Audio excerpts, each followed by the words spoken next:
தம்ப்நெயில்ல பார்த்திருப்பீங்க. இன்னைக்கு நம்ம எடுத்துட்டு வந்திருக்க வண்டி படா தோஸ்தில் i5 XL அப்படின்னு சொல்லக்கூடிய வண்டி. எதுக்காக பர்டிகுலராக இந்த வண்டியை நம்ம சூஸ் பண்ணி இன்னைக்கு எடுத்துகிட்டு வந்திருக்கோம்? அதாவது எனக்கு நிறையா கால்ஸில் வண்டி பேலோடு கம்மியாக இருந்தாலும் பரவாயில்ல, ஆனால் எனக்கு வந்து கொஞ்சம் தொட்டி பெருசாக வேணும். அப்போது வந்து என்னால் ஸ்டேட் டு ஸ்டேட் வந்து ஓட்டும்போது அந்த டிரான்ஸ்போர்ட்டில் அட்டாச் பண்ணி ஓட்டும்போது எனக்கு வந்து அது யூஸ்ஃபுல்லாக இருக்கும் அப்படின்னு சொல்லி எனக்கே கால்ஸ் வந்து நிறையா வந்திருக்கு. அப்போது அதுக்கு சூட்டபுளாக இருக்க மாதிரி ஒரு வண்டியை காட்டணும்ல, அதுக்காக தான் இன்றைக்கி வந்து இந்த வண்டியை சூஸ் பண்ணி எடுத்துகிட்டு வந்திருக்கேன். படா தோஸ்தில் i5 XL. i5 ப்ளஸ்ன்னு சொல்லிட்டு ஒரு வண்டி இருக்குது, அது இப்போ ரீசெண்டாக வந்தது, ஏசியோட வரக்கூடிய வண்டி, அதெல்லாம் வந்து வேறு கதை. அதை இன்னொரு வீடியோவில் நான் முழுசாக காட்டுறேன். ஆனால் இன்றைக்கி இந்த i5 XL அப்படின்ற இந்த வண்டியை பற்றி நம்ம பார்க்க போகிறோம். இதுக்கு முன்னாடி வந்துட்டு இருந்த வண்டியோட தொட்டிகள்லாம் கொஞ்சம் சின்னதாக இருக்க மாதிரி இருக்கும். ஆனால் இந்த வண்டியோட தொட்டி தான் வந்து இந்த வண்டியோட ஹைலைட்டு. அதுதான் இந்த வீடியோ மேக் பண்ண வைக்கணும் அப்படின்ற ஒரு எண்ணத்தையும் எனக்கு கொண்டு வந்தது. கிட்டத்தட்ட பார்த்தீங்கன்னா 10.8 அடி நீளம் வந்து வரும். அதே மாதிரி ஒரு 5.9 அடி அகலம் வர மாதிரி இருக்கும். 1.7 அடி ஹைட் இருக்க மாதிரி இந்த தொட்டியை வந்து கொடுத்துருப்பாங்க. இதில் கொடுத்துருக்கூடிய இன்ஜின் பார்த்தீங்கன்னா ஒரு 3 cylinder engine, turbo charge diesel engine தான் கொடுத்துருக்காங்க. இது 59 கிலோவாட் பவர் அதிகபட்சமாக ப்ரொடியூஸ் பண்ணக்கூடிய ஒரு 190 நியூட்டன் மீட்டர் டார்க் அதிகபட்சமாக ப்ரொடியூஸ் பண்ணக்கூடிய ஒரு இன்ஜின் தான் இதில் வந்து வருது.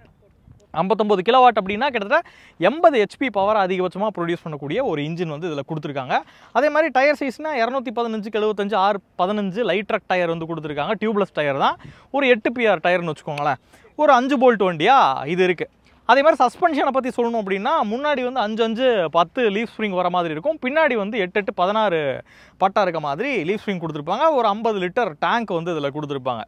நல்ல ஒரு ஹைட்டான ஒரு கேபின் வேணும், நல்ல லாங்கான டிரைவுக்கு ஒரு ஸ்பேஷியஸான ஒரு கேபின் வேணும் அப்படின்னா கண்டிப்பாக எல்லாருமே படா தோஸ்த் தான் சூஸ் பண்ணிகிட்டு இருக்காங்க. கிட்டத்தட்ட 2 மீட்டர் ஹைட்டு வர மாதிரி இருக்கும், 1.8 மீட்டர் அகலம் வர மாதிரி இருக்கும். நல்ல கம்ஃபர்டபுளான ஒரு ஜேர்னி வந்து இதில் பண்ண முடியும். அதே மாதிரி சீட்டுமே வந்து படுத்துக்கிறதுக்கு தகுந்த மாதிரி ஹேண்ட் பிரேக்கை நம்ம இறக்கிட்டு சீட்டை மடிச்சு விட்டுட்டு உள்ளே வந்து ஒரு ஸ்பேஸை வந்து நம்ம உருவாக்கிக்க முடியும். அந்த மாதிரியான ஒரு கேபின் தான் இதில் வருது. அப்போ இருந்து இப்போ வரைக்கும் படா தோஸ்தில் அந்த மாதிரி ஒரு டிசைன் தான் கேரி ஃபார்வர்ட் பண்ணிட்டு இருக்காங்க. இதில் வந்து ஃப்ரண்ட்டில் வந்து டிஸ்க் பிரேக்கு, பின்னாடி ரியரில் எல்எஸ்பிவியில் வரக்கூடிய ட்ரம் பிரேக் வந்து கொடுத்துருக்காங்க. அப்போது இதோட ரேட்டட் பேலோடு பார்த்தீங்கன்னா 1760 கிலோ, அப்ராக்சிமேட்டாக 1758 கிலோ வரும்னு நினைக்கிறேன். இதோட பேலோடு வந்து அது கொடுத்துருக்காங்க. இப்போ இதை தாண்டி இன்னும் கஸ்டமர்ஸ் வந்து என்ன எதிர்பார்க்குறாங்க, இந்த வண்டியை யார் எடுக்கிறாங்க, அதை வந்து நீங்கள் தெரிஞ்சுக்கிட்டாதான் உங்களோட அப்ளிகேஷனுக்கு இந்த வண்டி வந்து சூட் ஆகுமா அப்படின்றத வந்து நம்ம தெரிஞ்சுக்க முடியும். அதை தெரிஞ்சுக்கிறதுக்காக நம்ம கூட கோகுல்னா இருக்காங்க. அண்ணா வாங்க. ஹாய்ண்ணா, எப்படி இருக்கீங்க? நல்லா இருக்கு அண்ணா, சூப்பர்ண்ணா. ஆனால் நீங்கள் சொல்லுங்கள், சரி, இப்போது நிறையா வேரியன்ட்ஸ் இருக்குது படா தோஸ்திலேயே. i2லேருந்து இப்போ இறக்கிக்கிட்டே இருக்காங்க, அதுலேயும் ப்ளஸ்ஸு எக்ஸல் வந்துக்கிட்டே இருக்கு. லைட் கமர்ஷியல் வெஹிக்கிள்லேயே இப்போ லைலாண்டில், அசோக் லைலாண்டில் மட்டும்தான் இப்போ 10.8 அடி லென்த்தோட விட்டுருக்காங்கண்ணா. அகலம் பார்த்தீங்கன்னா 5.9 வருதுங்கண்ணா.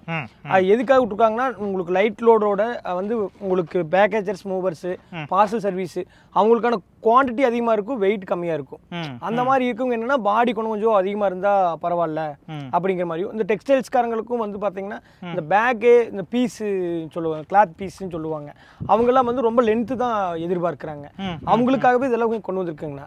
மார்க்கெட்லிங் பார்க்கும்போது இப்போ லைலாண்ட் வெஹிக்கிள்ஸ் தான் வந்து டெக்ஸ்டைல்ஸ்லேயே வந்து உங்களுக்கு டர்னிங் ரேடியஸ் ரொம்ப கட்டுக்குள்ளே போய் வர்றது, மைலேஜ் எல்லாமே பார்த்தீங்கன்னா உங்களுக்கு அதர் காம்படிட்டர் வெஹிக்கிள்ஸோட நம்ம லைலாண்ட் தோஸ்த் வெஹிக்கிள் வந்து பார்த்தீங்கன்னா மைலேஜ் வந்து உங்களுக்கு கம்பேரிசன் பண்ணும்போது பார்த்தீங்கன்னா உங்களுக்கு அதிகமாக கிடைக்குது. உங்களுக்கு ரீசேல் வேல்யூங்கிறது வந்து அதிகமாக இருக்குதுங்க நம்ம லைலாண்ட் வெஹிக்கிள்ஸ்க்கு. அதுங்க பார்த்தீங்கன்னா உங்களுக்கு பாடி சைஸ்ங்கிறது வந்து அவங்க ரொம்ப நாளோட இதாகவே இருந்துச்சுங்க.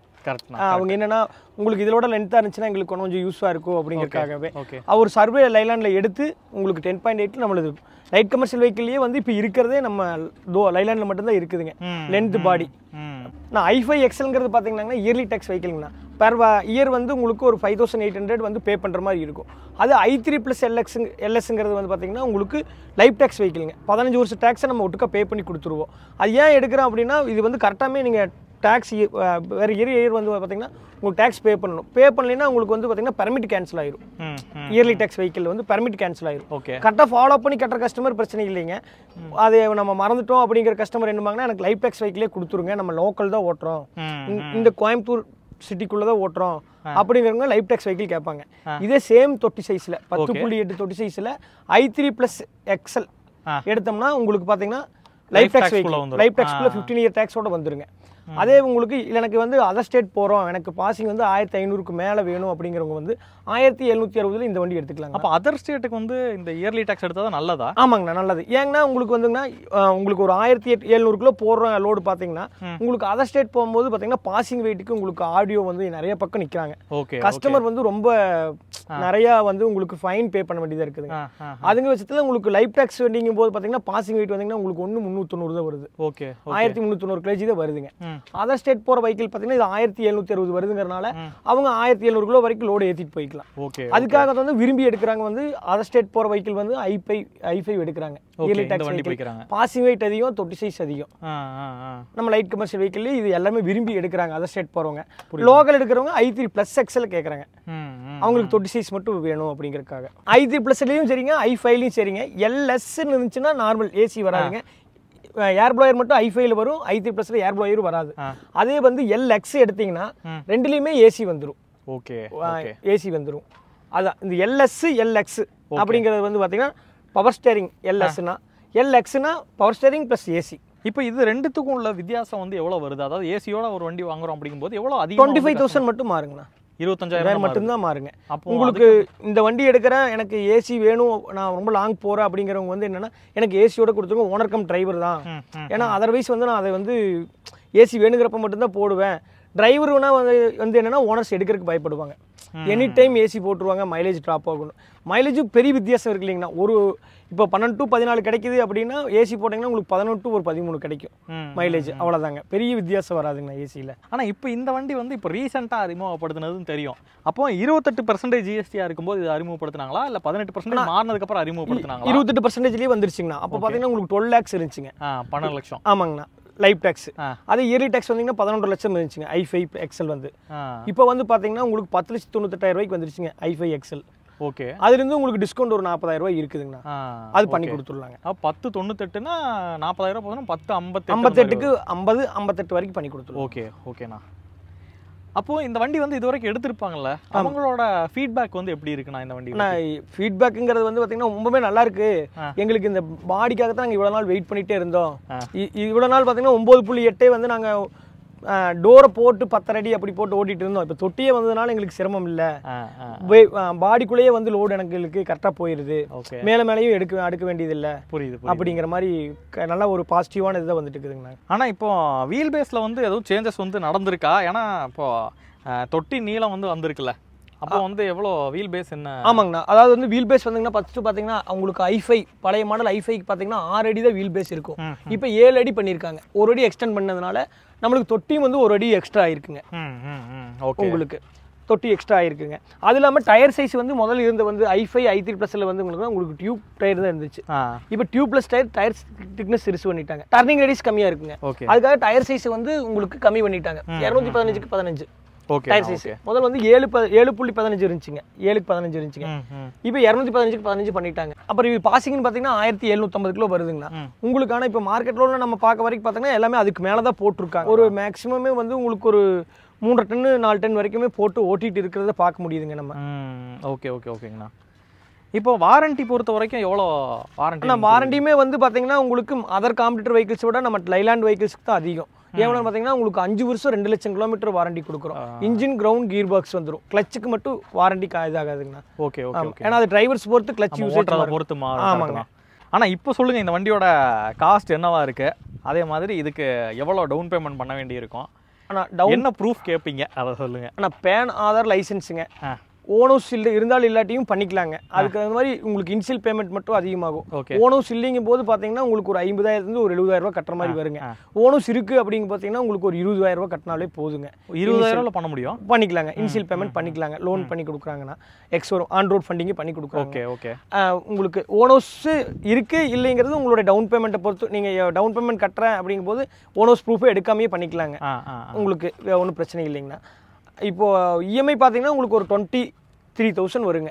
ஃபுல் லோன் போட்டுருக்குறோம், ஒரு 20,000 மட்டும் கட்டுறோம் அப்படின்னு பார்த்தீங்கன்னா உங்களுக்கு ஒரு மேக்ஸிமம் எவ்வளோ வருஷத்துக்கு பண்ண முடியும்? 5 வருஷத்துலேருந்து ஒரு 6 வருஷம் வரைக்கும் இப்போ பண்ணலாங்கண்ணா. 5 வருஷம் பண்ணலாம், 6 வருஷம் பண்ணலாங்க அதிகபட்சம். ஒரு சில பேங்க்ல 5 வருஷம் பண்ணுறாங்க. இண்டிவிஜுவல் ஃபைனான்ஸ், நம்ம ஓன் ஃபைனான்ஸில் வந்து பார்த்தீங்கன்னா 6 வருஷத்து வரைக்கும் பண்ணி கொடுத்துட்டு இருக்காங்கண்ணா. ஓகேங்கண்ணா, பரவாயில்ல. சரி, ஓகே காய்ஸ், இனிமேல் நிறைய டீட்டெயில்ஸ் வந்து கொடுத்துருக்காங்க. இதை தவிர்த்து வந்து உங்களுக்கு வேறு ஏதாச்சும் தகவல் தேவைப்பட்டாலும் அண்ணனோட காண்டாக்ட் நம்பர் நான் கீழே கொடுத்துருக்கேன். நீங்கள் கால் பண்ணி வேறு என்ன டீட்டெயில்ஸ் வேணாலும் கேட்டு தெரிஞ்சுக்கலாம். ஆனால் கால் பண்ணுவாங்க, கண்டிப்பாக பண்ணி கொடுங்க. தேங்க்ஸ்ண்ணா. இந்த வழக்கமாக ஹெட்லைட் அப்படி இருக்குது, விண்ட்ஷீல்டு இப்படி இருக்குது, அதெல்லாம் வந்து யூஸ்வலாக பேசுகிறது தான். அதனால் நான் அதெல்லாம் பெருசாக எதுவும் காட்டல. இதில் வந்து நான் காட்டணும்னு நினைக்கிறதே இந்த ஹைட்டு பார்த்தீங்களா, எந்த அளவுக்கு கால் வச்சு நம்ம மேலே ஏறுற மாதிரி இருக்குது இந்த வண்டியில். அதாவது படா தோஸ்தில் வந்து மக்களுக்கு பிடிக்கக்கூடிய ஒரு விஷயமும் இதுதான். அதாவது ஒரு ஹைட்டில் உட்காந்து வண்டியை ஓட்டுற மாதிரியான ஒரு ஃபீல் வந்து வரும். கால் வந்து நல்லா தூக்கி வச்சது நம்ம மேலே ஏறி பெரிய வண்டியில் உட்கார்ற மாதிரியான ஒரு அமைப்பு தான் இந்த வண்டியில் எப்பயுமே இருக்கும். அது எல்லாத்துக்குமே தெரியும். அதையுமே நான் புதுசாக சொல்லணும்னு அவசியம் இல்லை. இந்த சீட்டையுமே உங்களால் மடிச்சுக்க முடியும். அதேமாதிரி ஹேண்ட் பிரேக்கில் இருக்கும்போது இந்த லிவரை வெளியே இழுத்துட்டு இப்படி மடித்தோம் அப்படின்னா சீட்டை மடிச்சுட்டு ஈஸியாக வந்து ஓரளவுக்கு உள்ளே வந்து காலை மடக்கியோ உள்ளே வந்து படுத்துக்கிறதுக்கான ஒரு ஸ்பேஸ் இந்த வண்டியிலையும் கிடைக்குது. இந்த வண்டியோட கேபினுமே வந்து அகலம் அப்படின்றது பின்னாடி இருக்கக்கூடிய தொட்டியோட அகலத்து கூட மேட்ச் ஆகும். அப்படி இருக்கும்போது பார்த்தீங்கன்னா பின்னாடி இருக்கக்கூடிய தொட்டியோட அகலம் ஒரு 5.9 அடி அகலம் வந்து வருது. அப்போ கேபினும் 5.9 அடி அகலம் இருக்குது.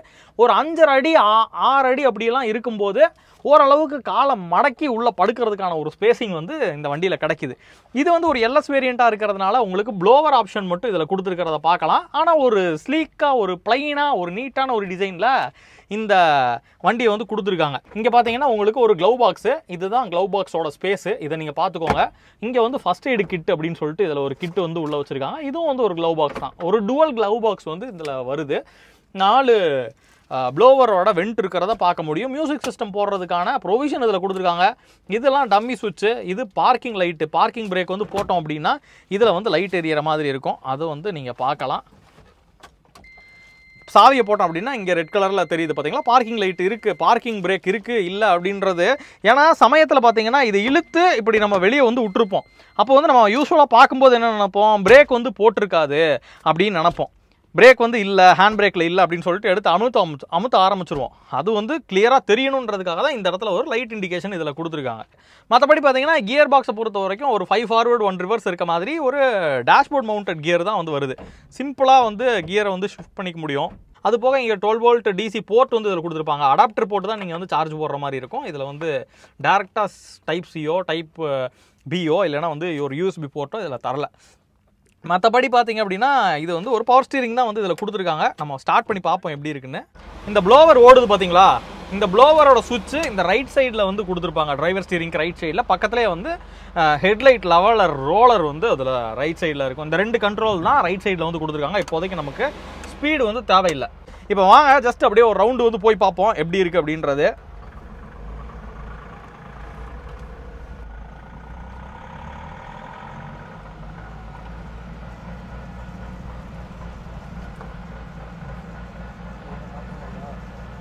அதாவது கண்ட்ரோல் பண்ணுறதுக்கு பாருங்கள் எப்படி இருக்குன்னு.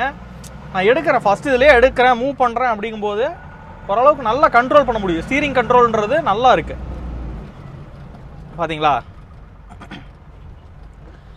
அதே மாதிரி லைட்டாக ஒரு மண் ரோட்டில் தான் ஓட்டுறோம், அது உங்களுக்கு தெரியும். கிரவுண்டு தான், ஆனால் வந்து சொல்லப்போனால் நல்ல ஒரு கொஞ்சம் ஏற்ற இறக்க இருக்கிற மாதிரியான ஒரு கிரவுண்டு தான் இது. அப்பையும் வந்து ஓரளவுக்கு வண்டி கேபின் பெருசாக இருக்கிறதுனால நமக்கு ஓட்டும்போது அந்த லக்ஸூரினஸ்ன்னு சொல்லக்கூடாது, அந்த கம்ஃபர்ட்டில் குறைவு இல்லாமல் இருக்குது. நல்ல ஒரு அப்ரைட்டான ஒரு பொசிஷனு, நல்ல ஒரு ஸ்பேசியஸான ஒரு பொசிஷனு, பார்க்குறதுக்கு வியூ வந்து நல்ல கிளியராக தெரியற மாதிரி. நம்ம பின்னாடி இருந்து பார்த்தோம் அப்படின்னா நல்ல ஒரு வியூ, ரோடோட வியூ அப்படின்றது ஓரளவுக்கு நல்லா தெரியும். இதில் இதுதான் ஒரு ப்ளஸ் பாயிண்ட்னு வச்சுக்கோங்களேன். இதில் அது மாதிரி டேர்னிங் ரேடியஸும் ஒரு நல்ல டேர்னிங், ரேடியஸ் வந்து கம்மியாக வந்து திருப்ப முடியுது. கைஸ், இந்த எல்லாத்த பற்றியும் சொல்லியிருப்பேன், ஆனால் இந்த சுவிட்சை பற்றி நான் சொல்லலை. இது வந்து ரீஜனுக்கான சுவிட்சு. ஆக்சுவலாக எதுக்கு ரீஜன் வந்து நம்ம கொடுத்துருக்காங்க அது வந்து நம்ம தெரிஞ்சுக்கணும் இல்லையா. இப்போ இந்த வண்டியை பொறுத்த வரைக்கும் பார்த்தீங்கன்னா டெஃபாயில் இல்லை, அது நீங்கள் நோட்டீஸ் பண்ணியிருப்பீங்க. நான் சுற்றி காட்டும்போது டெஃபாயில் இல்லை அப்படின்றத கவனிச்சிருப்பீங்க. இது எல்என்டி டெக்னாலஜியில் வரக்கூடிய ஒரு வண்டி தான் இது. எல்என்டி டெக்னாலஜி அப்படிங்கும்போது டெஃபாயில் நீடு இருக்காது. அது வந்து லீன் நைட்ரஜன் ட்ராப் அப்படின்றது தான் அதோட மெத்தடே. இப்போ என்ன பண்ணுறாங்க அப்படின்னா அந்த எல்என்டி டெக்னாலஜிலையுமே சைலன்சரில் சூட் வந்து ஃபில்லப் ஆக தான் செய்யும். ஆனால் அது வந்து ஆட்டோமேட்டிக்காக ரீஜன் ஆகிறது தான் அந்த எல்என்டி டெக்னாலஜியோட ஒரு அட்வான்டேஜ். நீங்கள் வண்டி ஓட்டிக்கிட்டு இருக்கும்போதே அந்த உள்ள பில்டப் ஆகிருக்க சூட்டு ஆட்டோமேட்டிக்காக எரிஞ்சு கரியாகி வெளியே வந்துடும். இல்லை ஏதாச்சும் ஒரு சமயத்தில் அதுக்கு வந்து ஒரு அந்த ப்ராசஸ் வந்து நடந்து முடியறதுக்கு பார்த்தீங்கன்னா ஒரு சைலன்சரில் ஒரு டெம்பரேச்சர் ஒன்று இருக்கணும். அந்த டெம்பரேச்சர் இல்லாத பட்சத்தில், அதாவது ஒரு ஷார்ட்டான ட்ரிப்பு தான் போகிறீங்க, அந்த டைமில் வந்து சூட்டு வந்து உள்ள பில்டப் ஆகிருக்கு அப்படிங்கும்போது மட்டும் அந்த மேனுவலாக அந்த பட்டனை வந்து நம்ம ப்ரெஸ் பண்ணி அந்த சூட்டை எரிச்சு வெளியே தள்ளிடலாம். அதுக்கான ஒரு பட்டன் தான் அது. ஆனால் எல்என்டி டெக்னாலஜியை பொறுத்த வரைக்கும் ஆட்டோமேட்டிக்காக அந்த ரீஜன் அப்படின்றது நடந்துடும். பெரும்பாலும் அந்த சுவிட்சை வந்து யூஸ் பண்ணுறதுக்கான ஒரு நீடே இருக்காது. அது எப்போ தேவையோ அப்போ மட்டும் கிளஸ்டரில் வந்து அந்த இண்டிகேஷன் காட்டும். அந்த டைமில் வந்து நம்ம போட்டுக்க முடியும். அதை போட்டு விட்டுட்டோம், ஏதாச்சும் ஒரு இடத்துல நிப்பாட்டி போட்டு விட்டோம் அப்படின்னா ஆட்டோமேட்டிக்காக இன்ஜினோட ஆர்பிஎம் ரைஸ் ஆகும், எரிச்சு வெளியே தள்ளும், அப்புறம் நார்மல் ஆகிடும். இதுதான் வந்து அதோட ப்ராசஸ்னு வச்சுக்கோங்களேன். அதே மாதிரி இங்கே ஆக்சில் இருக்குது பார்த்தீங்களா, அந்த ஆக்சிலுக்கு முன்னாடி பார்த்தீங்கன்னா ஆன்டி ரோல் பார் இருக்கிறத பார்க்க முடியும். இது வந்து ஒரு சிறப்புன்னு வச்சுக்கோங்களேன் இந்த வண்டியில். அதாவது பாடி இவ்வளோ ஹைட்டாக இருக்குது, வண்டி இவ்வளோ ஹைட்டில் உட்காந்து ஓட்டும்போது ஒரு கார்னரிங்லாம் பண்ணும்போது லைட்டாக டில்ட் ஆகிற மாதிரி நமக்கு ஒரு ஃபீல் வரக்கூடாதுல்ல, அதுக்காக அந்த ஆன்டி ரோல் பாரும் இந்த வண்டியில் வந்து கொடுத்துருக்காங்க. அதுவும் ஒரு ப்ளஸ் பாயிண்ட் தான் இந்த வண்டியில். இப்போ இந்த வண்டி ஃபைனலாக யாருக்கு வந்து செட் ஆகும் அப்படின்றதையும் நம்ம தெரிஞ்சிருப்போம். அதிகபட்சமாக நீங்கள் வந்து ஒரு டிரான்ஸ்போர்ட்டில் வந்து ஒர்க் பண்ணுறீங்க, டிரான்ஸ்போர்ட்டுக்கெலாம் வண்டி வேணும் அப்படிங்கும்போதெல்லாம் ஒரு பர்ஃபெக்டாக ஒரு வால்யூம் வந்து ஜாஸ்தியாக இருக்கக்கூடிய லோடுகள் ஏற்றுறீங்க அப்படிங்கும்போது இந்த வண்டி பர்ஃபெக்டாக சூட் ஆகும் அப்படின்றத நம்ம தெரிஞ்சிருப்போம். இந்த வீடியோ வந்து உங்களுக்கு கண்டிப்பாக பயனுள்ளதாக இருந்திருக்கும் அப்படின்னு நினைக்கிறேன். இதே மாதிரி இன்னொரு அருமையான வீடியோவில் உங்களை அருமையான வண்டியோட சந்திக்கிறேன். அது வரைக்கும் உங்கள்கிட்ட இருந்து டாடா போய் சொல்கிறது உங்கள் சிதம்பரம் செல்வன்.